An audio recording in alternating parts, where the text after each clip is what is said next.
मित्रांनो, एसएम योजना गुरु यूट्यूब चॅनलमध्ये आपलं सर्वांचं स्वागत आहे।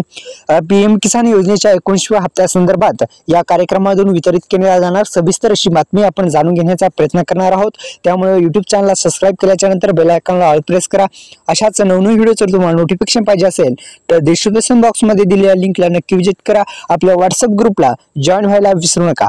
मित्रांनो, आपल्यासाठी एक बेस्ट असा व्हॉट्सअप ग्रुप आपण काढलेला आहे। ते व्हॉट्सअप ग्रुपला नक्की जॉइन व्हा, कारण की नवीन जे अपडेट येत असतात शेती संदर्भात नवीन निर्णय घेतलेले असतात ते मी त्या व्हॉट्सअप ग्रुपमध्ये टाकत असतो। त्यामुळे आपल्या फायद्यासाठी तो व्हॉट्सअप ग्रुप एकदा जॉइन करा।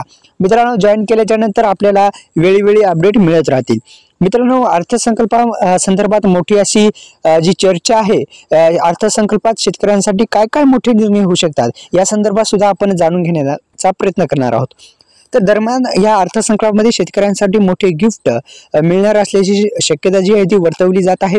प्रधानमंत्री किसान महासन्मान निधी योजनेचा रकमेत वाढ होण्याची शक्यता आहे। निर्मला सीतारामन यांनी सुद्धा या घेतलेल्या बैठकीत शेतकऱ्यांच्या हितासाठी नक्कीच मुद्द्यावर लक्ष केंद्रित केले गेले आहे। त्या अर्थसंकल्पामध्ये नक्कीच शेतकऱ्यांसाठी काही मोठे निर्णय आणि मोठे गिफ्ट शेतकऱ्यांसाठी भेटलेच पाहिजे। जसे की पिकांना हमीभाव हे गरजेचं आहे, कारण की पिकाला जर हमीभाव भेटला तर नक्की शेतकऱ्यांसाठी फायदेशीर असेल। दुसरं म्हणजे मित्रांनो, कर्जमाफी संदर्भात सुद्धा जे आहेत महायुती सरकारनं लवकरात लवकर लक्ष शेतकऱ्यांकडे घालावं ही एक विनंती आहे।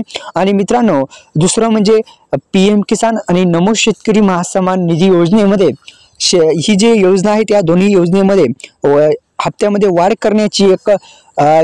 करण्यात यावी ही एक प्रमुख मागणी शेतकरी बांधवांसाठी आहे। तर ह्या तीन प्रमुख मागण्या शेतकरी बांधवांच्या आहेत। या तिन्ही प्रमुख मागण्या शेतकऱ्यांच्या मान्य व्हाव्या हीच अपेक्षा आहेत। तर मित्रांनो, यूट्यूब चॅनलला सबस्क्राइब केल्याच्या नंतर आपल्या व्हिडिओ आवडल्यास व्हिडिओला लाईक करा। धन्यवाद।